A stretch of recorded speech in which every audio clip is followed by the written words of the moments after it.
Oi, pessoal, tudo bem? Estamos começando mais um Plantões que Marcam, podcast que é uma iniciativa da Carry-On, empresa de tecnologia que desenvolve soluções para o setor da saúde.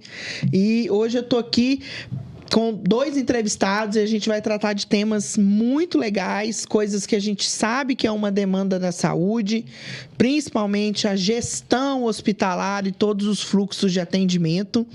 E, nesse caso, os profissionais são especialistas na urgência e emergência. Eu estou aqui hoje com a Tamires e o Breno. Doutores, se apresentam para os nossos telespectadores. Bom, boa noite. Meu nome é Tamires Rufato, eu sou médica emergencista. Formei em medicina em Juiz de Fora e formei em medicina de emergência aqui no HC da UFMG, aqui em Belo Horizonte. Breno foi meu colega de residência. E aí, hoje em dia, eu sou médica do Hospital de Lomberes e médica intervencionista aqui do SAMU de Belo Horizonte. E também trabalho na parte de educação, né? Educação médica. Boa noite, pessoal. Meu nome é Breno Moura. Eu sou médico formado pela Unic, em Cuiabá. Também emergencista na UFMG. E hoje eu tenho trabalhado quase que exclusivamente no pré-hospitalar. Estou no SAMU de Contagem, como médico intervencionista e regulador, e também no Batalhão de Operações Aéreas. E agora também a gente abriu no serviço de aeromédico também, junto com o SAMU de Contagem e BH, em parceria com a PRF. Sou plantonista também no Odilon, mas lá eu sou apenas um plantonista de vez em quando. Um mero plantonista, mas que tem muito valor. Doutores, a gente estava falando até antes do podcast começar, da formação em gestão que vocês têm e que vocês atuam como consultoria e até mesmo no dia a dia de vocês, nos atendimentos. E aí eu queria que vocês falassem um pouquinho do que levou vocês, primeiramente, a escolher a medicina e depois, já na formação, buscar entender um pouco mais desse sistema que é toda a gestão da saúde. Então, para começar, eu acho que assim, eu escolhi a medicina não foi aquele clichê de que, nossa, meu sonho sempre foi ser médico. Não, nunca tive esse sonho, para falar a verdade. Até não passava nem próximo disso. Eu sou farmacêutico, eu fiz uma outra faculdade antes, trabalhei durante 5 anos como farmacêutico e tive uma rede de farmácia lá em Cuiabá. E aí acabou não dando muito certo e nesse meio de tempo, entre aspas, eu fiz uma aposta lá com a minha família entre passar num concurso ou na medicina, porque eles queriam muito que eu fizesse. E aí eu acabei passando mais rápido na medicina do que no concurso. Entrei e graças a Deus lá no segundo semestre eu vi que era aquilo ali mesmo que eu sabia fazer, que eu estava no lugar errado como farmacêutico, né? Então acaba sendo escrito na hora certa. E aí a parte de gestão, ela sempre me acompanhou da parte de farmacêutico, né? Eu trabalhava como gestor dessa minha rede de farmácia. E na medicina eu sentia necessidade porque a gente precisa gerenciar onde nós estamos. Eu não preciso gerenciar um hospital, eu preciso gerenciar a minha sala de emergência, o meu plantão, saber o que eu posso, aonde eu posso e quais as minhas atitudes, aonde elas estão inseridas dentro desse fluxo do onde está meu plantão, seja no pré-hospitalar, no intra-hospitalar. Então, a gestão, eu senti a necessidade de ter esse mais de gestor, essa cabeça um pouquinho de gestor, né? Não consigo ainda ter essa cabeça 100%, porque eu gosto de encostar em paciente, mas já me ajuda demais no dia a dia dos nossos plantões. Então, você diria que a gestão ela não começa apenas nos altos cargos, mas no dia a dia você também consegue usar muito dos princípios, né, de gerenciamento. Sim, porque não adianta lá em cima ter o melhor gestor do mundo se o chão de loja não sabe fazer, não é nem saber fazer, porque saber fazer vai aprender, mas entender o porquê está fazendo. Então, assim, eu entender o porquê que eu tenho que fazer tal coisa e conseguir ali ajudar tanto a parte do alto escalão como do meu dia a dia, porque vamos lá, botar de coisa de dia a dia nosso, de emergência. Minha sala tem 6 leitos, daqui a pouco eu estou com 10 pacientes e lá fora está lotado também sem leito. Então, eu preciso saber gerir isso. É porque, assim, eu não sei se você conhece, assim, a residência de medicina de emergência. Já, assim...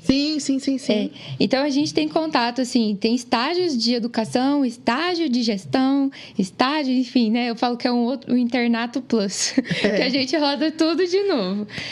Então, a gente teve um contato meio básico com gestão, só que a gente falou assim...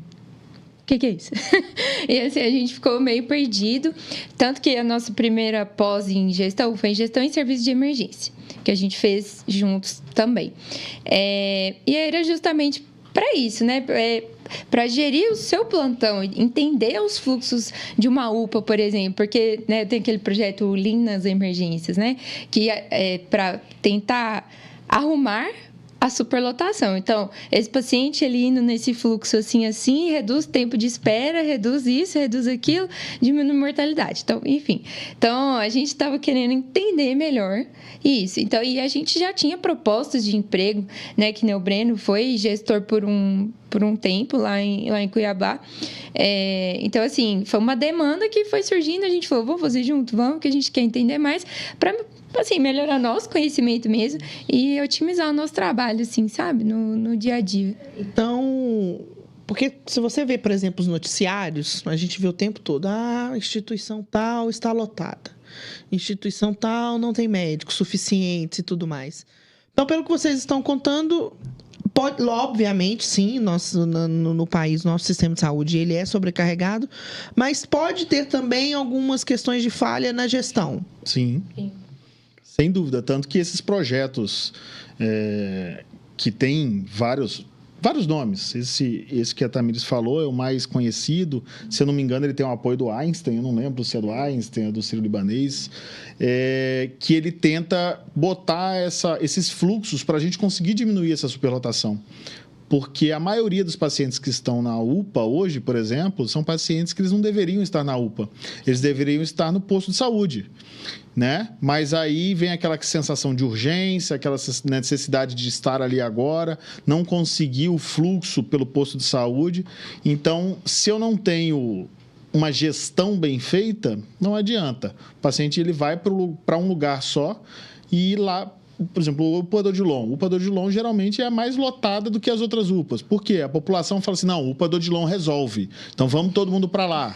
Então, não é assim. A população enxerga de fora porque ela é leiga, ela não tem conhecimento. Isso não é função dela. A função é o gestor conseguir dar fluxos para esses pacientes, né? Então, assim, a gestão ela tem que funcionar. Porque se ela não funcionar, a rede não funciona. Né? E Tamires, como é que a medicina surgiu na sua vida? Assim? Como é que foi esse processo de escolha? Eu estava comentando com o Breno, né? Eu não sei. Desde os 5 anos, eu falo que eu quero ser médica e não tem ninguém na minha família que é médico. Eu não conhecia ninguém que era médico. Mas você nasceu para isso. Desde 5 anos eu falava com a minha mãe que eu queria ser médica. Não, minha família tem confecção de uniforme profissional, camisola e pijama. Sempre trabalhei com os meus pais na empresa deles. Não sei de onde que veio essa ideia, mas enfim, foi. Aí fui estudar lá em Juiz de Fora. E aí, durante a faculdade, eu gostava de tudo. Assim, não tinha uma matéria que eu falava, nossa, odeio isso. Não. Mas eu não gostava da rotina de nada. Eu não quero viver essa especialidade pro resto da minha vida. E aí, eu gostava muito do SAMU. Eu fiz... A gente tinha uma liga lá de pré-hospitalar, sabe? Aí a gente ia nas ambulâncias lá, eu ia para mais do meu horário, fiquei 3 anos nessa liga. Falei, é isso que eu quero fazer para minha vida. E aí eu queria fazer, N residências, eu queria fazer, intensiva para trabalhar no pré-hospitalar. E eu não sabia que tinha a residência de medicina de emergência, sabe? Aí eu descobri, no último período da faculdade, falei, quer saber? É isso que eu quero fazer. Deixa eu dar uma chance, vou ver. Se não for o que eu quero, sou nova ainda, passo em outro, vamos lá. Aí, passei, me encontrei muito, assim, trabalho no SAMU, né, que eu queria muito fazer, mas eu me encontrei no intra-hospitalar. É o que eu mais gosto de fazer hoje em dia, é o intra-hospitalar. É o que te dá o brilho nos olhos. E por quê? Qual que é a parte do seu dia a dia que você faz você ter tanta certeza, assim? Eu gosto de ver o paciente chegar ruim e ele sair bom com a minha intervenção. Tanto que uma das coisas que eu mais gosto de tratar é a anafilaxia. Porque você vê o paciente ali literalmente morrendo, muito ruim. Você faz uma intervenção, ele ressuscita. Assim, igual mágica. Então, eu acho isso muito legal. Eu fico animadíssima. E é o poder de realmente ter um alto impacto, né? Na vida de uma pessoa. E não só da pessoa, mas da família dela e tudo mais, né? E assim, eu pelo menos, a emergência, eu sempre falo que a emergência... Todo emergencista que está lá, um bom emergencista, ele tem o seu problema de ansiedade. Né? Ele não é puro. Por quê? Porque a gente quer o negócio para agora. Diferente do intensivista, que todo mundo pensa que o emergencista é igual ao intensivista. O intensivista, ele tem tempo para fazer aquilo. O paciente ele vai cronificando. O emergencista, ele chega morto e eu tenho que entregar ele vivo para o intensivista fazer o trabalho dele. Então, assim, é um negócio muito... Entra e você tem que resolver. Eu preciso resolver isso agora. Não é igual nas séries lá que você tem 1 minuto, senão ele vai morrer. Não é assim. E a abordagem do emergencista é justamente essa, né? O que o paciente tem e o que ele precisa. Tanto nos próximos segundos, minutos, horas. E a gente trabalha muito com uma abordagem sindrômica. A gente não foca em diagnóstico. Então, é a insuficiência respiratória. Nós vamos tratar a insuficiência respiratória. A hora que o paciente estiver estável, a gente vai sentar e descobrir o que ele tem para ter chegado a uma insuficiência respiratória. Foi pneumonia? Foi asma?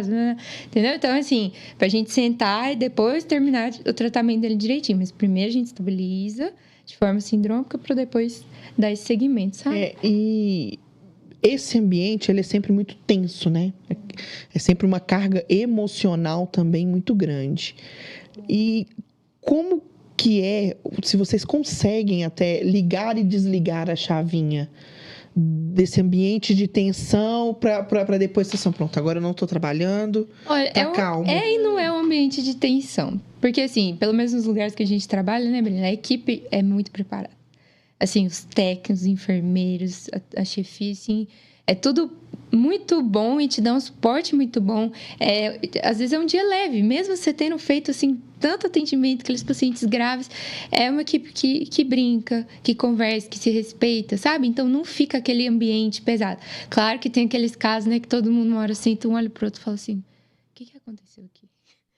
Né? Mas, assim, a gente se apoia muito, então acaba que o dia não fica tão estressante, assim, sabe?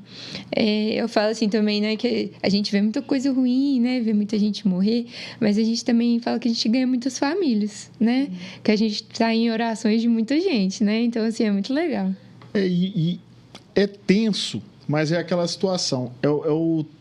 São momentos de tensão. Não é o plantão inteiro ele tenso. Sim. Por quê? Essa é a vantagem de estar preparado. Por quê? Porque se acontecer, eu sei como agir, né? E eu brinco direto que eu falo que o emergencista é o especialista do caos. Ele é o negativista. Por quê? Porque eu ouço isso inúmeras vezes. A gente vai fazer um transporte de um paciente de tal para tal lugar. Perfeito. Vamos levar ventilador, vamos levar isso, vamos levar aquilo. Não, mas ele está conversando. Vamos levar isso, vamos levar aquilo. Por quê? Ele tem 1% de chance de dar ruim. Eu tenho que estar pronto para isso. Então, assim, o meu plantão, eu estou sempre preparado para o pior. Não que ele vá acontecer. Na maioria das vezes ele não acontece. Mas, assim, eu estou olhando aquele paciente que está ali, eu estou olhando para a cara dele e falo assim, nossa, esse cara pode fazer tal coisa. Eu já levanto na minha cabeça o como agir, porque na hora que acontecer, a gente já deixa tudo prontinho ali do lado dele. Pronto. Para não perder tempo. E isso é gestão. Isso é gestão. Exato. É preparar-se para o caos. Exato. E falando um pouco mais dessa questão da gestão da saúde e tal, quais que são os maiores desafios que vocês veem hoje na prática, assim? E que vocês acham que pode caminhar ou com recursos de tecnologia ou com recursos educacionais para melhorar a operação da saúde? Para mim, eu acho que assim, o ponto inicial, não adianta ter tecnologia se não tem educação. Porque eu posso ter o maior exemplo nosso na emergência. Eu tenho um ultrassom monstro lá, ele resolve minha vida. Se o cara não sabe operar, de nada serve. Então, eu preciso que a pessoa que esteja trabalhando em qualquer local, se na emergência, enfermaria, onde estiver, tem a educação para isso. Ele tem a qualificação para isso. A gente sabe hoje que as faculdades acabam soltando profissionais aí que às vezes não tem essa segurança toda. E aí ele acaba de formar e cai numa sala de emergência no meio do interior, sem recurso. Esse cara está enrolado. Entendeu? Então ele tem que ter essa consciência, essa educação. E daí eu parti para a tecnologia. A tecnologia vai me ajudar? Vai. Hoje tem esses telelaudos de eletro. Ajuda demais. Já é uma abordagem. Só que para o cara ter a noção de pedir o eletro, ele tem que ter a educação para ele lembrar que ele tem que pedir o eletro. Não adianta eu ter o melhor cardiologista laudando o eletro se o cara não lembra de pedir o eletro. Então, eu acho que a gestão ela tem que buscar a educação. A gente, na gestão, tem que estar o tempo inteiro forçando. Falando assim, vamos treinar tal coisa. Ah, não, mas isso aqui todo mundo sabe. Regra básica do mundo, para mim, regra básica da medicina. O óbvio tem que ser dito. Tem que ser dito. Por quê? Porque se acontecer e você virou, mas você não sabia disso? Eu não. O que é óbvio para mim não é óbvio para Tamires. Exato. E você, Tamires, quais que são os desafios? Olha, eu acho que hoje em dia, assim, um desafio que eu enfrento, assim, diariamente, porque os meus plantões é meio que como uma horizontalidade lá na UPA do Odilon, né? Eu trabalho 6 horas por dia lá, então a gente... Como tem, né, superlotação, acaba que os pacientes ficam mais tempo, então é bom ter essa horizontalidade, né, pra gente dar sequência ao tratamento do paciente. Então, assim, um grande desafio é essa superlotação. Nossa, tá, assim... Eu te falar que talvez até parecido com Covid, assim, cheio. E como você acredita isso quê? Porque, querendo ou não, a gente sabe que realmente está em muitos casos e uma superlotação, mas a gente veio de um período que eu acredito que as instituições aprenderam um pouco, porque foi de alta pressão, que foi da pandemia.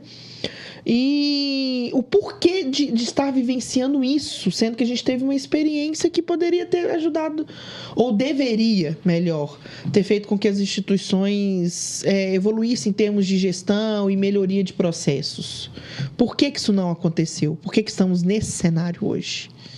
Olha, eu não sei se, né, assim, da questão da população estar mais doente, né, procurando mais serviço de saúde. Não sei se foi uma demanda que ficou represada por um bom tempo, né, problemas de saúde que, né, não foram diagnosticados nesse período, que agora, né, estão se apresentando com maior gravidade. A questão da gestão, os leitos estão lá, só que eles estão todos ocupados. Então, acaba que o paciente fica muito mais tempo nas UPAs, né? E a UPA é um pré-hospitalar fixo. Ela não tem estrutura nenhuma para manter, né? Nenhuma. Então, assim, é muito prejudicial ao paciente, né? Ele ficar muito tempo dentro de uma UPA. Né? O ideal, por exemplo, uma sala de emergência, mesmo vamos pegar um hospital particular de ponta. Uma sala de emergência, o ideal de tempo do paciente entre ele chegar, ser avaliado, pedir exames, cobrado exames e ter feito todo o tratamento, tomado toda a conduta, é de 4 horas. Acima disso, aumenta a mortalidade hora a hora. Então, assim, onde que a gente tem isso aqui? Exato. Esse mundo ideal, ele não existe. Então, assim, a gente faz o que a gente pode, né, para minimizar isso. Igual, né, a nossa abordagem, né, de uma avaliação sistematizada, algo mais focado para queixa. Porque a gente fazendo isso, a gente deixa passar menos coisa e olha o paciente, né, como um todo e intervém uma possível complicação. Porque senão o paciente fica muito, muito jogado, enfim, É um problema, né? E assim, de questão de educação, nossa vida melhorou muito, né? Na minha época tinha o Black Book da faculdade para ficar olhando lá. Hoje em dia tem Up to Date. Exatamente. Que, nossa senhora, não sei o que seria da minha vida. Eu que já detei um tempo atrás, que não tinha nem internet para buscar informação, né? Que eu falo assim, eu formei fazendo farmácia com Xerox, pô. Nossa! Ia pra biblioteca e dava Xerox. Aí agora, computador, é só eu digitar lá, tem um negócio, 15 podcasts, 200 informações. É até ruim de conseguir então, assim, filtrar. O conhecimento em si, ele tá aí para quem quiser acessar. Com certeza. Inclusive com vocês, né? Sim. Conta um pouquinho pra gente do trabalho de vocês em educação.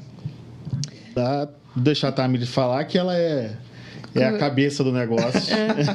Na residência, né, nós somos uma panelinha, assim, inicialmente com 5, né, mas uma desanimou um pouco de entrar com a gente nessa empreitada aí.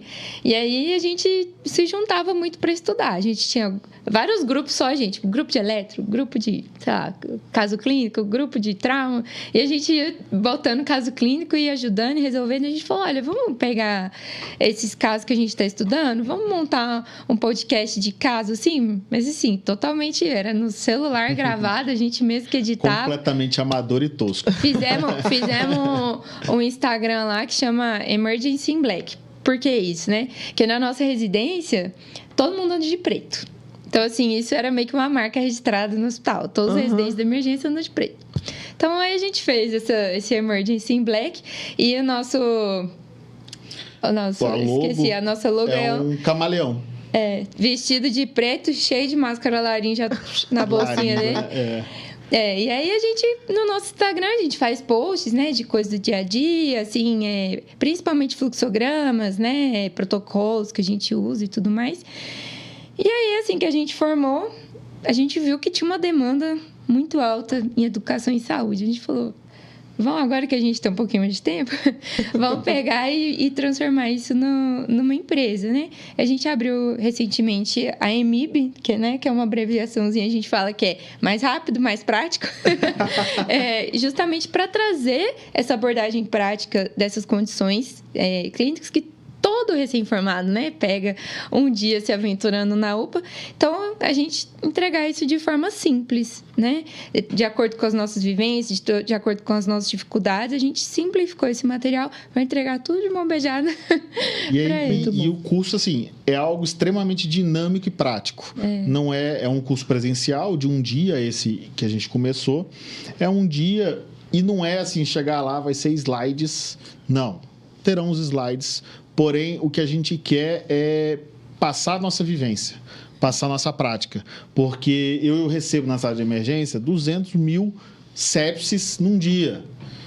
E cada colega que traz da porta, traz com uma conduta. E aí, se a gente vai juntando isso, fala, filho, olha, é assim que você vai ter que fazer. É assim, o curso é esse, ó. Você vai pegar o paciente, você vai avaliar assim, sua primeira conduta vai ser essa, segunda, terceira, quarta. Tá aqui, um caso clínico, vamos discutir, vamos prescrever, vamos fazer tudo. Então, é isso que a gente quer. A gente não quer ensinar fisiologia. Não vou ensinar fisiologia, não vou chegar lá e ficar falando do ciclo de Krebs do paciente. Né? A faculdade mais simples aí que tem, ela vai ensinar.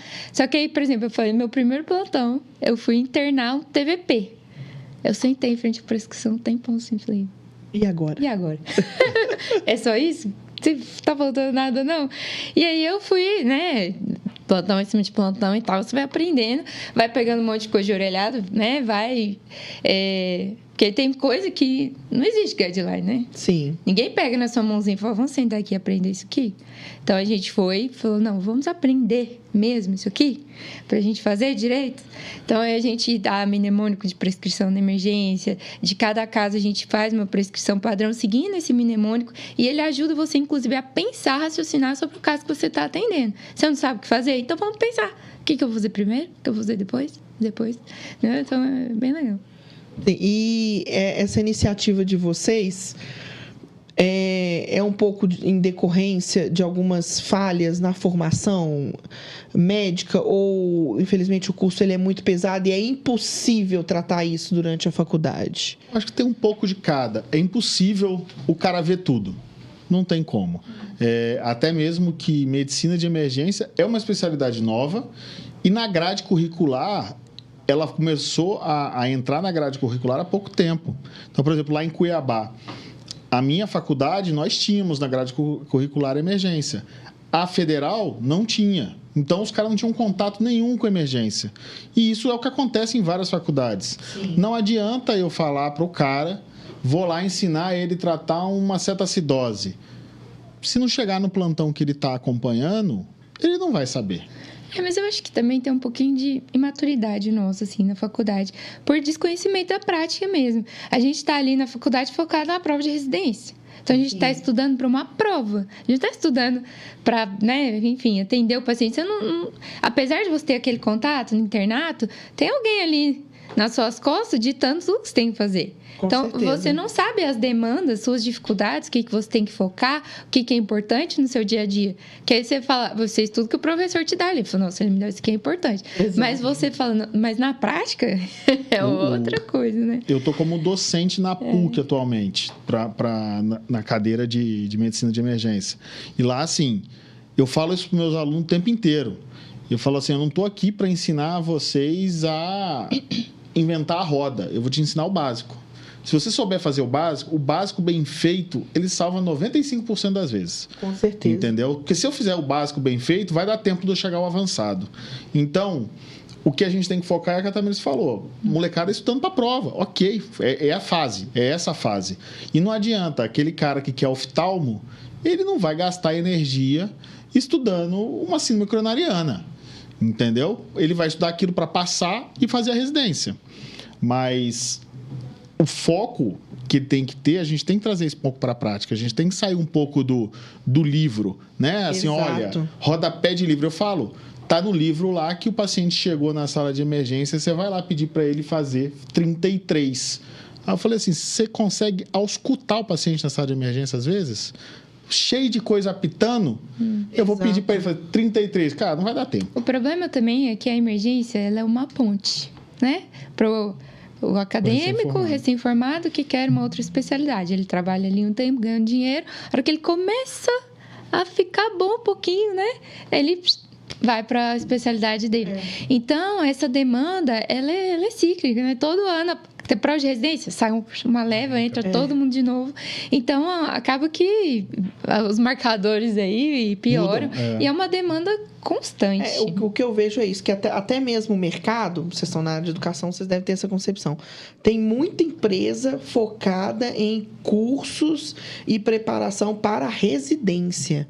Mas eu não vejo sendo trabalhada a preparação para ser isso, para atender o paciente. E por mais que fale assim, eu estou me preparando porque eu vou ser oftalmo e não vou nem chegar perto da emergência. Você pode chegar. Claro. Você pode estar dentro do avião, passar mal. Eu vou te dar um outro exemplo. Você tem que atender. Que a gente tem um outro curso que está quase pronto, mas que foi uma demanda que surgiu, assim, até eu mesmo fui muito feita de besta, porque ninguém ensina sobre finança para médico.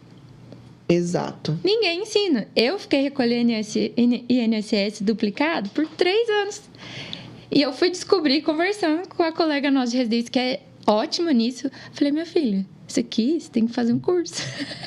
Aí hoje que a gente abriu a nossa empresa, a gente tá fazendo um curso disso. E tipo assim, entregar tudo de mão beijada. Fala aqui, tá vendo essa tabela aqui? Você vai pôr tudo seu aqui e aí vai te mostrar todos os seus descontos, o que você tem que fazer, como é que você tem que agir, como guardar seu dinheiro e não gastar tudo numa Mercedes-Benz. Eu falo que a síndrome do recém-formado é ou ir direto numa concessionária da BMW ou da Mercedes. Mas não faz curva, não. O nosso foco não é nem falar sobre investimentos, não, sabe? É mais essa questão de imposto de renda, como se preparar e não ter surpresa. Tipo assim, vou pagar 20 mil reais de imposto de renda, tipo, numa... Sabe qual que é uma pergunta que bate direto no suporte do nosso aplicativo? O que é RPA? Porque às vezes a instituição publica a vaga, né? E no final fala assim, pagamento via RPA. O pessoal não sabe. Assim. E a gente vai colocar todas essas formas de tributação, como que faz cada desconto, se você tem uma PJ, quais são os tipos de recebimento que você vai ter dentro dessa PJ. Então, o nosso curso vai focar isso de forma bem prática também. Basicamente, o curso presencial vai ser para ensinar você a usar a tabela, porque os cálculos são complicados, né? Sim. Então, assim, para ensinar você a como programar o seu dinheiro mesmo. E fazer uma análise, porque essa questão do INSS mesmo acontece muito. Né? Então, acaba que o profissional da saúde ganha muito dinheiro, mas ele perde muito dinheiro nessa jornada por não saber coisas básicas do dia a dia, né? Exatamente. Não, aí você fala assim, então, eu vou ser o primeiro aluno desse curso, entendeu? Eu sou um completo imbecil quanto a isso. Eu já falei para as meninas, eu falei assim, quando vai ser a primeira turma? Então a vaga é minha. A gente tem fila de espera já para esse curso, não tô brincando. Não, pois porque realmente é uma demanda latente mesmo do profissional. E não só isso também, a questão de se embolar nos impostos, na formatação da empresa, no melhor regime tributário e tudo mais. E aí, trazendo só o que a Tamires falou, e aí acabou não explicando o porquê o camaleão, é porque a gente se adapta a qualquer local. Sim. Entendeu? Então a gente tá aqui dentro da finança. Tipo, emergência é o quê? Finança também, ué. Com certeza. Entendeu? Com Então, certeza. assim, a emergência é pediatria, é adulto, é trauma, é síndrome coronariana. Então, por isso que é o camaleão. A gente consegue se enfiar em qualquer espaço e dar um pouquinho de trabalho lá dentro. Então vocês vestem realmente várias camisas de vários times e tá... E esse que é o bom, é que ela falou. Com certeza. Ela não queria a rotina, eu também não consigo. Eu tenho um problema muito sério com rotina, eu não consigo fazer aquilo todo dia. E Breno, seguindo essa onda de você estar em todos os lugares, você também está no ar, nos céus. Exatamente. Fazendo atendimentos, né? Na medicina aeroespacial. Isso, a gente tem... Esse foi como pode dizer, de sonhos, né? Esse sempre foi a minha meta. Eu tive quando eu entrei na emergência, era um objetivo meu, que eu gostei de aviação a minha vida inteira. E aí, um dos modos que eu consegui juntar os dois seria a medicina e a aviação. E aí, durante a residência, fui me preparando para isso, fazendo cursos, pós-graduação, etc. E aí, agora, tem um ano que eu consegui entrar nesse meio. E eu acho que é a medicina de emergência no seu mais latente possível, porque eu atendo qualquer tipo de paciente. Eu atendo RN sindrômico, com 2 dias de vida, 600 gramas, entendeu? Do jeito que eu atendo um trauma numa BR com paciente encarcerado. Então, no meu plantão, eu oscilo entre um RN a um trauma grave. Então, isso é muito bom. Eu gosto muito disso E a gente atende tudo mesmo, né? Eu já cheguei a orientar uma anafilaxia num cachorro. Por ligação. Gente! Acontece.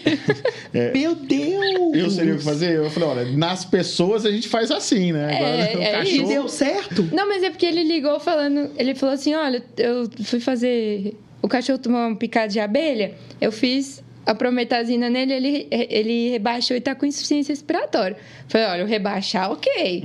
Mas insuficiência respiratória, prometazina, não dá isso não. Não tá anafilaxia esse cachorro, não? Aí ele... é mesmo. Meu Deus! Aí ele, qual que é a dose? Eu falei, olha, eu não sei de cachorro, mas de criança, a gente faz por quilo tanto. Aí eu falei, olha, aí você vai ter que dar uma olhadinha. Mas, tipo assim, ele não tinha pensado no diagnóstico de anafilaxia. Mas agora eu tô curiosa. Salvou ou não salvou o cachorrinho? Eu não sei. Aí... Ai, meu Deus, tomara que tenha conseguido. Meu Deus, viu? Eu tô falando, é uma loucura mesmo. O doguinho já aparece. Não, vamos procurar saber se ele sobreviveu. Nossa Senhora. Mas me fala, Breno, quais que são os maiores desafios dessa rotina de atendimento no ar? Então, é entender que lá em cima é uma medicina diferente, né? A fisiologia que nós temos aqui é uma fisiologia diferente do que nós temos embarcado. Então, conforme a gente vai subindo, a gente vai tendo alterações das leis da física. Então, eu vou ter diminuição de pressão, eu tenho aumento da dilatação dos gases, eu tenho uma diminuição da concentração dos espaços entre os gases. Então, isso tudo interfere no paciente. Se nós, quando estamos voando de voo comercial, a gente tem uma sinusite, morre de dor quando a gente sobe e desce, agora imagina um paciente grave, um paciente que ele tem alguma alteração, uma lesão que isso interfere, ou eu falo sempre, um paciente com uma insuficiência cardíaca, eu vou decolar com esse paciente. Eu tenho que entender como eu vou posicionar esse paciente da aeronave. Por quê? Porque na hora que eu coloco esse paciente dentro da força G para decolar, eu vou, dependendo da posição que ele tiver, eu vou jogar esse sangue todo para o membro inferior. E o coração que já está insuficiente vai piorar a insuficiência. Então, eu tenho que pensar em todos esses fatores, que é uma coisa que a gente não pensa em terra. Sim. Em terra, eu não penso qual a posição que eu vou deixar meu paciente, entendeu? E em terra, eu tenho acostamento. Então, se o paciente complicou, eu encosto a ambulância e vamos trabalhar. Na aeronave, eu não tenho. Tanto de asa fixa como de asa rotativa, de helicóptero ou de avião. De helicóptero, ainda é mais restrito. Eu não consigo acessar meu paciente. Ou seja, eu não posso decolar com esse paciente se ele estiver instável. Se ele não estiver na minha mão, pelo menos. Às vezes eu vou decolar com ele instável, mas ele vai estar na minha mão. Por quê? Porque eu não consigo fazer nada por ele lá em cima. Eu não tenho acostamento lá. Eu vou ter que pousar uma aeronave no meio de um campo, em alguma coisa, para eu descer, botar esse paciente para fora da aeronave, para eu conseguir trabalhar. Só que isso demora. Agora, imagina uma PCR e eu voando. É no mínimo 10 minutos para eu conseguir fazer esse pouso e deixar esse paciente no solo. E eu não vou conseguir massagear esse paciente. Entendeu? Então, eu tenho que estar sempre muito mais preparado para as surpresas. Então, para eu conseguir entrar com esse paciente dentro da aeronave e falar assim, não, vamos, ele tem que estar na minha mão. Entendeu? Eu tenho que calcular a quantidade de oxigênio, porque na ambulância, se eu quiser botar a ambulância inteira de bala de O2, eu vou. Na aeronave, eu tenho que calcular o peso, porque senão a aeronave não decola. Sim. Eu tenho que calcular. Eu não tenho que calcular o peso das minhas bagagens, é a mesma coisa. Eu tenho que calcular o peso do oxigênio, dos meus materiais. Então, no helicóptero, geralmente, eu trabalho com 3 balas pequenas de oxigênio. Isso me dá uma autonomia, dependendo, se o paciente estiver numa FI de 100%, vai me dar uma autonomia de 20, 30 minutos. Então, eu tenho que saber esse risco. Esse risco tem que ser calculado. Ele existe, mas ele é calculado. O paciente entubado ainda é mais fácil de calcular, né? Exatamente. O paciente que tiver máscara facial, por exemplo, perde demais, dura muito menos. Então, E a gente tem que sempre lembrar da segurança, além de tudo. Segurança de voo. Com certeza. Porque a aeronave cai. Né? E se ela cair, vai dar ruim. Exatamente. Então, tá com uma vida grave, mas pode surgir várias outras, né? Exatamente. E qual que é o caminho? Nosso público tem bastante recém-formado, né? Para quem aí quer também atuar com a medicina aeroespacial e tudo mais, qual que é a jornada, assim, a formação e quais que são os requisitos que a pessoa precisa cumprir para chegar onde você está hoje? Então, primeiro, residência, né? Ele tem que ter pela Sociedade Brasileira de Medicina Aeroespacial, ela considera algumas residências como pré-requisito. Então, medicina de emergência, medicina intensiva, se eu não me engano, pediatria e cirurgia geral, as outras duas. Então, você tem que ter uma residência. Não tem jeito. Segundo, experiência de pré-hospitalar terrestre. Não adianta você querer voar antes de rodar no solo. Porque, como a gente falou, você tem que aprender as maldades de solo primeiro, para depois encarar essas maldades no aéreo, né? Então, e estudar, tem jeito. Infelizmente, gostaria de dizer que não tem. Mas se dedicar. Entendeu? É dedicar, ainda focar. Ainda é um mercado muito restrito. Sim. Ainda é um mercado com poucas, né? Por exemplo, lá em Mato Grosso a gente não tem. Aqui a gente tem o Batalhão de Operações Aéreas, né? Estou falando de SUS. No Sim. Batalhão de Operações Aéreas, que é uma parceria Bombeiros, Secretaria de Saúde. E agora que a gente abriu o segundo serviço aqui, que é a parceria entre o SAMU Contagem, BH e a PRF. Então, agora tem um segundo serviço de aeromédico no SUS aqui em Belo Horizonte. Então, ainda é um serviço muito restrito. Então, ainda a qualificação ainda não, como se pode dizer, não é aquela qualificação que você fala, não, todo mundo tem isso, tem aquilo. Mas o mercado vai selecionando. Né? Então, hoje, por exemplo, a equipe que tem tanto no BOA como na PRF é uma equipe extremamente qualificada. Uma equipe que, assim, qualquer um ali dentro consegue resolver qualquer uma das situações que são impostas. Porque eles tiveram tempo, eles como é em algumas outras especialidades, eles estão trabalhando há anos ali. Então, foram calejando até chegar lá. Então, se não for trabalhando nisso já desde cedo, que é bem mais difícil hoje, que está se profissionalizando a especialidade, é via residência médica E aí você vai seguindo. Tanto para... Hoje tem uma residência médica apenas de medicina aeroespacial, que é em São Paulo. Abriu esse ano, inclusive. Tudo começa em São Paulo, né? Incrível. Tem até uma egressa do nosso programa que foi da primeira turma lá agora. Show. E... Eles têm, inclusive, estágio, né, curricular internacional. Então residência mesmo tem uma. Isso. As outras opções é procurar outras formas de estudo e tudo pós-graduação. Aí você tem as pós-graduações que a sociedade considera para fazer a prova de título, tudo. E aí você vai acabar evoluindo para uma prova de título. Show de bola, show de bola. E Tamires, o que óbvio que quando a gente monta uma empresa, né, para empreender na saúde, sempre vem aquela coisa. Se você tiver que escolher um dia entre educação e ser médica na área da assistência, você pensa em fazer essa escolha ou não? Deixa eu mandar para o seu orientador aqui a resposta. Olha, eu gosto muito, muito mesmo, assim, da assistência. Eu não sei se eu largaria, assim, facilmente, não, sabe? Nem que seja um plantãozinho na semana. Você vai fazer. E eu sou um pé frio, assim, ó. Daqueles. Então, um plantãozinho já dá todos os traços de adrenalina que eu preciso. E você vai se sentir realizada, né? Mas eu gosto muito da parte de educação, assim, cada vez mais, assim, que eu vou entrando, eu gosto bastante mesmo. E eu comecei...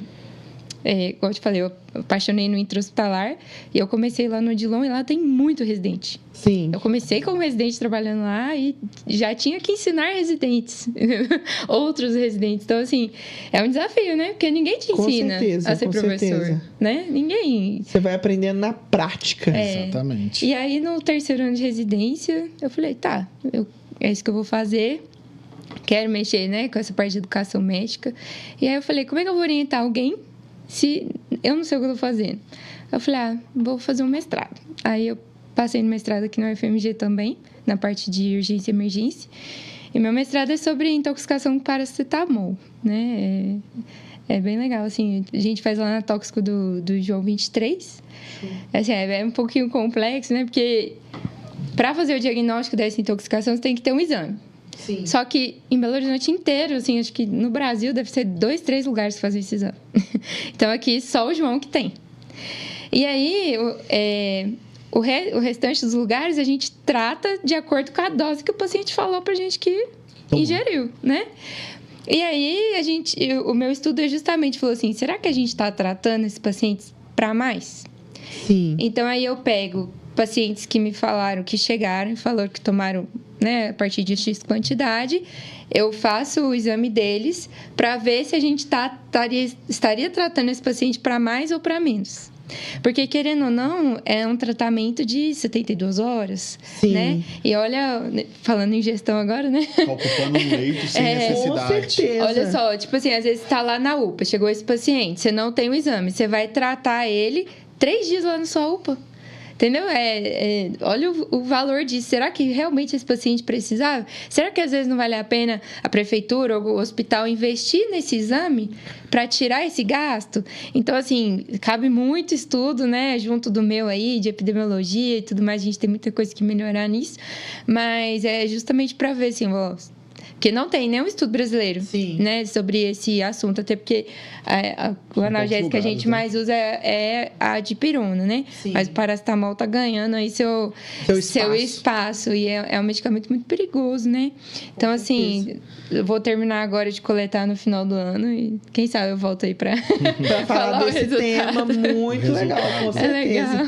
Com certeza. E dentro da grade curricular, dos cursos que vocês estão estruturando e tudo mais, se vocês conseguem pontuar para a gente aqui os principais tópicos ou os principais diferenciais do curso? Por exemplo, o aluno que fazer um curso com vocês, ele vai sair bem formado e preparado para?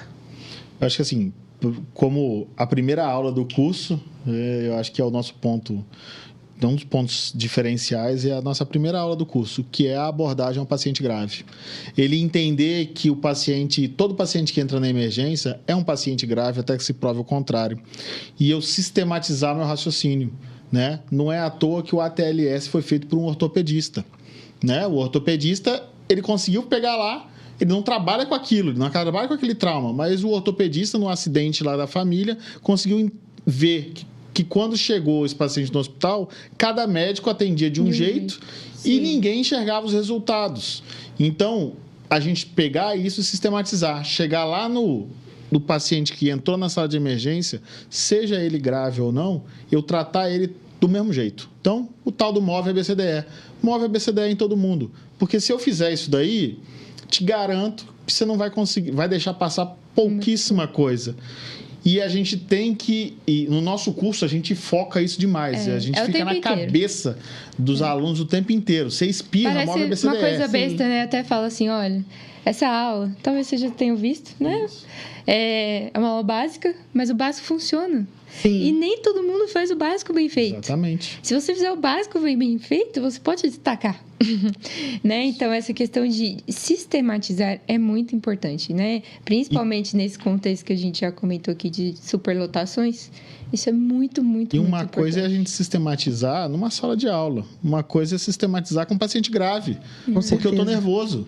Eu tô ansioso. Eu tô vendo o cara sangrando, meu olho vai pro sangue. Meu olho não vai pra via aérea. Então, assim, eu tenho que parar de pensar e tornar o negócio medular para você fazer. Porque se você fizer isso para todo mundo, não vai passar. Eu tanto encho o saco dos meus alunos com isso, que no último dia de aula eles me deram de presente as cervejas com rotulado MOVE ABCDE. Entendeu? De muito tanto bom. Que eu fico na cabeça deles, que é o que eu quero. Eu falo assim, acho que o grande diferencial é a gente sistematizar. Seja atendimento grave, a síndrome coronariana, a sepsis. Sistematizar. É eu tornar isso medular. Obviamente, daqueles 100 pacientes que você atender, 2 ou 3 vão ter alguns critérios diferentes que você vai ter que sair desse óbvio, dessa rotina. Mas, de novo, nisso você salvou 96. 97. É aquilo, né? A dipirona resolve 80% do seu plantão. Exatamente. Entendeu? O ABCDE também. Muito bom. E vocês usam as redes sociais, assim, para divulgar o trabalho de vocês e como uma forma de expandir, se comunicar com os alunos e tudo mais? Sim, a gente tem o nosso Insta lá, que é o Emergency in Black, que a gente fala emergência em inglês mesmo, né? Que nós é pobre, né? Pobre tem que colocar em inglês. Se não botar um Y, alguma coisa, não tem graça. Isso é verdade. Então, aí a gente usa muito ele, né? As nossas próprias redes também. E pouco a pouco, por quê? Porque hoje a gente somos nós que fazemos essa gestão do Insta. Então, por exemplo, hoje o plantão dela foi caótico. Não conseguiu. Breno, faz você. O plantão tá caótico, aquela coisa. Ainda a gente tá engatinhando nessa coisa. Mas a gente já melhorou bastante, tá conseguindo ativar. E toda vez a gente faz um postzinho de algum tema. De um tema que acontece todo dia. Né? Então, um dos temas que a gente tem lá que tem uma demanda... sempre estão comentando, por exemplo, o torniquete. Todo mundo ouve falar de torniquete, mas e aí, torniquete? Eu só ouço falar que você tem que fazer, mas como? Quanto tempo? Por onde e tal? E é um negócio que a gente fez um post de dois passadas de dedo para resolver o problema. Entendeu? Então, a gente usa muito isso para o cara que está lá na ponta. Né? Tem... a tabela de doses já das diluições das drogas para intubação. O cara não quiser calcular, printa aquele negócio. Tá aqui, ó. Tá aqui calculado para você. Não precisa sofrer. Então, o Insta hoje a gente está usando muito para divulgar, batendo mesmo, massificando. Inclusive, no material do nosso curso também tem um flyerzinho que tem QR Code com tabela até para calcular tudo de certas doses diabéticas. Se pôr o peso do paciente lá, ele já vai te dar, faz isso. Vocês entregam muita coisa mastigada, né? Demais. Coisa. A gente quer que saia medular. É porque assim, a gente sabe da realidade do Brasil hoje, que até a emergência, tomar todas as emergências mesmo vai demorar demais. E a gente sabe que hoje em dia, infelizmente, o recém-formado vai para emergência. Sim. Né? Então a gente quer contenção de danos. Então é transmitir conhecimento mesmo, né? Fazer o melhor pelo nosso paciente e E às vezes também o recém-formado, ele cai de gaiato na emergência. Sim, exatamente. A gente sabe não, que... e também muitas vezes é por uma ideia errônea de vou trabalhar menos, né? Exato. Atender menos paciente. Exato. Mas é um paciente que demanda demais. Um cenário que você falou, por exemplo, o paciente, vou pro interior fazer um plantãozinho, porque vai ser tranquilo, que é cidade pequena, e o caos está justamente ali, porque a cidade é tão pequena que só tem uma unidade de saúde. Sim. E lá vai chegar de tudo, e você que Deus abençoe. Esse final de semana no aéreo, a gente foi buscar um paciente de uma cidadezinha dessa daí. O cara foi atropelado e, assim, ele entrou em onda no João. Eu trouxe ele extremamente instável. Eu achei que ele fosse parar comigo em voo. Eu desci do heliponto, ele foi direto em onda pro bloco. Ele rompeu o fígado em 2. Então, assim... Imagina você manejar isso no... Que nada mais é do que um posto de saúde, né? Exato. Que às vezes não tem nem ideia. Exato. Então, não é nem um pronto atendimento. Você não tem sangue, você não tem ringue, você não tem nada. Tem que fazer. Você vai em protocolo OF, né? Orações fervorosas. E espera o próximo plantonista chegar pra você ir embora. Porque não dá. Então... Isso acontece. Eu passei por isso. Quando eu formei, eu trabalhei no interior lá de Mato Grosso. Então, assim, eu fui para cidades que eu chegava, que um era fronteira lá com a Bolívia, que, assim, os caras se matavam na facada o dia inteiro e eu mal tinha um fio de sutura lá. Entendeu? E aí, como você se põe a essa posição? Já que você vai estar lá, vamos qualificar, então? Com certeza. Vamos estudar, vamos chegar lá, porque a gente tem que lembrar que um de nós vai chegar desacordado para esse paciente lá, para esse médico um dia. Você acredita que a gente tem professor nosso que quando ele tem alguma demanda, ele manda no grupo falando, em qual pronto atendimento tem algum de vocês hoje? Para ele levar a familiar dele. Gente! Ele falou, eu tenho medo de botar alguém desacordado na mão de qualquer um. Não, vocês eu confio. Ele manda lá no grupo. Mas isso acontece mesmo. E aí, não tô falando da qualidade dos profissionais, não. Mas eu tô falando que o nosso sistema, às vezes, coloca os profissionais de saúde em algumas enrascadas. Com certeza.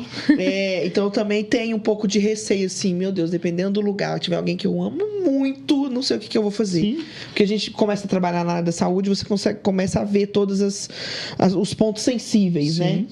E tudo mais. E eu também acredito muito na educação. Sim.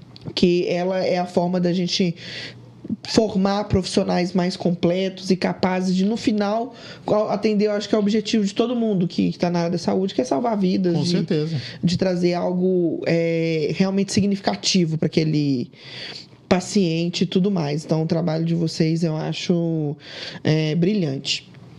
E para a gente encerrar, eu queria que cada um falasse o que vocês veem para o futuro, assim, de vocês. Como é que vocês se veem construindo, ou se vocês já estão satisfeitos com o ponto de carreira que vocês estão, porque também é uma demanda muito dos nossos ouvintes. Forma-se sem saber algumas coisas técnicas, mas também sem saber algumas coisas de vida, de como conduzir carreira. Então, é bom ouvir profissionais que já estão mais à frente para ver como é que vocês estão hoje, como vocês querem estar no futuro. Eu acho que a medicina de emergência é muito nova, né? Ela é de 2016. Então, você não tem ninguém que seguiu os passos que a gente está fazendo que você consegue se esperar, falando, nossa, eu quero fazer igual aquela pessoa fez, né? Pisar na mesma pedrinha que ela para chegar onde ela chegou. Então, a gente não tem. Então, a gente tá meio que desbravando para saber os caminhos que a gente pode percorrer. Uma pergunta que, assim, acho que é a campeã, né, Breno? Campeã das campeãs você vai viver de plantão? Né? Que é a medicina de emergência, todo mundo pensa plantão, primeira coisa. Primeiro, se não seria um problema, se eu né? Quiser, porque sim. É o que o Breno falou. A gente estuda para isso.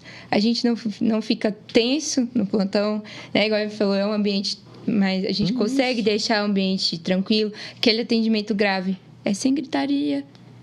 Né, seguindo a nossa sistematização, vai tudo bem, tudo tranquilo. Não é aquela coisa que eu chego em casa exaurida, aquela igual série de emergência, retaria, né? Não. Nossa, eu até queria, dá inveja, porque eu falei assim, nossa, eu queria um caso assim pra mim. Não é assim. Então, a gente é um ambiente mais tranquilo, então não é aquela coisa que vai te desgastar. E outra coisa, né, plantão, que nem eu sou concursada, meus 2 empregos eu sou concursada já. Então, assim, você fazer 48 horas, né? Então, ok. Sim. Então, assim, a gente tem muitos caminhos para seguir dentro da medicina de emergência. A gente tem colega que fez emergência, ela não gosta de atender paciente. Aí ela, sabendo reconhecer o paciente grave, sabendo que é um paciente grave, ela virou coordenadora de plantão. Hoje ela é reguladora no João 23, né? O Breno foi para aeroespacial, eu queria pré, fui para o Intra. Da mesma forma, a gente trabalha com assistência médica, mas está indo para a área de educação. Então, é um leque, assim, imenso de coisas. Hoje em dia, eu falo assim, eu estou confortável demais onde eu estou. Eu gosto muito de desafios. Mas na idade que a gente está, assim, conseguir tudo que a gente já conseguiu, é um grande avanço. E a gente fala que o Covid, assim, foi uma janela para a nossa especialidade, sabe? Que eles realmente viram os resultados que a gente poderia entregar. O nosso coordenador, ele chefiou uma UTI lá no Pará. E, assim, ele botou emergencista a rodo lá, né? E, assim, os resultados que a gente teve lá foi, assim, muito legal. E fez, assim, me abriu olhos também para muita coisa da nossa especialidade. Emprego, né, Breno? Não. Todo dia a gente negava. E, assim, cargo de gestão, cargo de coordenação, e a gente é R2. Então, assim, foi uma surpresa muito grande, a gente cheio de dúvidas, né, para formar aí na residência e tal. A gente falou, olha, a gente acho que estamos no caminho certo. E isso também ressalta uma demanda latente para para cargos de gestão, Sim. né? Isso. Que tem que desmistificar um pouco essa coisa de achar que é só plantão, mas que às vezes o seu conhecimento técnico consegue te colocar em cargos que você vai gerenciar todo um fluxo, não efetivamente ficar na rotina de plantões e tudo mais. Se eu não souber manejar um paciente, eu não sei regular esse paciente. Exato. Porque eu não vou saber quando é grave ou não. Então, eu preciso do conhecimento técnico. Você precisa saber de prioridade, né?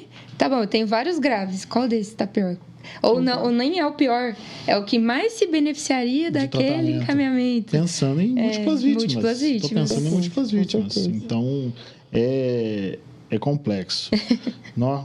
E eu, assim, quanto a de aonde eu estou, eu vivo nesse limbo eternamente, né? Então, tá bom, mas eu acho que dá para mais. Entendeu? Eu ainda quero firmar ainda mais o pé, que eu falei, eu sou um moleque no aeroespacial aqui, então, assim, eu quero firmar mais o pé nisso, estudar isso.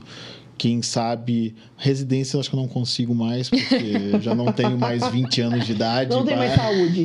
Não tem mais saúde mental para isso, não dá. Mas, assim, estudar, focar. E o pré-hospitalar é uma coisa que eu gosto muito, porque você nunca sabe o que você está indo atrás. Estão te ligando, falando que a paciente está em PCR, você chega lá, está sentada conversando. Então, é raro, mas acontece todo dia. Então, assim, tem muita demanda. Um dos grandes problemas que eu tenho, pelo menos, é focar. Você tem, como ela falou, você recebe ligação aqui, ó, você não quer vir ingerir tal lugar, você não quer isso, aquilo, e você está aqui nesse meio, e se você não focar, você não vai fazer nada. Entendeu? E, assim, a medicina de emergência é uma especialidade com um leque absurdo e um espaço maior ainda. Tanto que hoje os Estados Unidos, que é um dos precursores da especialidade, a maior quantidade de especialistas que tem hoje lá é medicina de emergência. Todo hospital o cara tem medicina de emergência. Por quê? Porque eu não preciso ter um cardiologista, um neuro, isso tudo para fazer a porta. Quem vai fazer isso é o emergencista, que ele consegue abordar tudo isso. E a gente não compete com nenhuma dessas especialidades. Qual que é o nosso foco? Deixar o paciente redondinho, entregar para o especialista e falar, toma, aqui, vai. Agora é seu, agora você tem tempo para você fazer o seu serviço. Então, eu acho que assim, eu ainda tem muita demanda, tem muita coisa, e eu fiz esse gap que como eu sou de Mato Grosso, eu terminei a residência, voltei para Mato Grosso. Aí não me adaptei, voltei para cá. Então, fui e voltei. Eles continuaram aqui trilhando. Eu ainda fui e voltei. BH ganhou seu coração, então. BH ganhou, não teve jeito. Teve época de ter uma rixinha, né, com um radiologista que a gente faz ultrassom, né, na emergência para tomada rápida de decisão. E aí falou, não, que o emergencista que vai fazer... A gente não faz laudo de nada, gente. É só pra gente aqui, ó. tomei minha decisão tá aqui conduta, por causa pode ir lá disso. fazer seu eco, pode ir lá fazer seu ultrassom de abdômen, não quero mexer com... Então tinha essa de, tipo assim, eles não deixavam a gente pegar no ultrassom, porque o ultrassom era do radiologista, ele que tinha que ir lá e fazer o FAST. Entendeu? O radiologista Mas tinha isso que olha sair. o tempo que perdia nisso, né? Sim, que eu chamava que não era nem festa, era slow. É slow. Tanto tempo que o cara ia, ele demorava. Tinha que sair lá do cantinho dele, pegar o ultrassom, levar até a sala de emergência nisso, o paciente lá, morrendo, né? Então, assim, foi uma briga também, né? Hoje já isso não acabou. Hoje já Todo mundo viu que a isso. gente quer ficar no nosso canto. Então vocês, na verdade, estão abrindo porteiras. Abrindo não, escancarando, para depois o pessoal passar. Um facão. Picada. Exato. Você pode falar assim, quando eu cheguei aqui, tudo era mato. Tudo mato. Exatamente. É isso. Muito bom. Gente, o papo foi muito gostoso. E acredito que o pessoal também vai gostar muito do conteúdo. E quem sabe a gente não sai desse podcast com vários pretensos Deus quiser, a gente tem que trazer pra seita. emergencistas. É igual a Herbalife. Exato. A gente trouxe pra você uma lembrancinha Da da nossa nossa residência. Ai, muito legal. Gente, perfeito. E eu vou usar mesmo que eu tava precisando comprar uma dessa. Aí, ó. Viu? Perfeito, Já gente. pensou lá na frente. Muito bom. Pessoal, sigam esses dois, né, no perfil deles. Repete aí pro pessoal, é @ É o Emergência in Black. Emergência Black em inglês, tá? Que Porque nós eles, é pobre. eles quiseram fazer um The Books on the Table. É isso. Então, assim, gente, muito obrigado por toparem participar, tá? Obrigada a Foi vocês da um oportunidade. episódio Muito legal. bem legal. E espero que vocês voltem para contar outros desafios de vocês mais para frente. Vamos, a gente volta pra contar os causos. Porque os causos são a gente muito contou bons. agora coisa séria, mas tem que contar os causos causos são das bons. emergências. Com certeza, Entendeu? com certeza. E eu sei que tem muita Muito. coisa. O bom do emergencista é isso, que num churrasco a gente sempre tem os causos mais legais. Não, essa emergência de Entendeu? cachorro foi inédita aqui. A gente sempre tem os causos mais legais, mas agradeço, muito obrigado a oportunidade e a gente vai abrindo aí esses espaços e a gente vai trazer emergencista depois desse podcast, com certeza. Com certeza, com certeza. E a gente sempre gosta de entrevistar vocês, justamente, não só vocês, mas outros profissionais também estão inseridos nessa primeira fase da assistência, né, de emergência e urgência, para que a gente possa fortalecer e salvar mais vidas. Que eu acho que o risco, talvez o maior impacto em cima da vida do atendimento está na urgência e emergência. Feito. Muito obrigada, obrigado. gente. Valeu.